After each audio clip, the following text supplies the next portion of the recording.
Guys, welcome to my new video. इस वीडियो में मैं आपको ईयर्स ड्रॉ करके दिखाने वाला हूँ। इस ड्राइंग के लिए मैं 8 लाइन की पेंसिल का यूज़ करने वाला हूँ।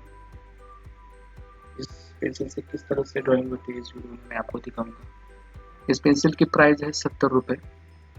ये मार्केट में आसानी से आपको मिल जाएंगी। इसमें टोटल 6 पेंसिल्स अवेलेबल हैं।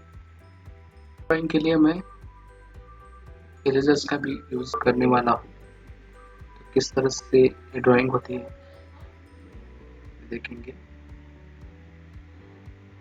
जैसे कि मैंने आपसे बोला कि इसमें टोटल 6 पेंसिल्स हैं, लेकिन मैं इस ड्राइंग के लिए सिर्फ एचबी और 10B का यूज़ करने वाला हूँ।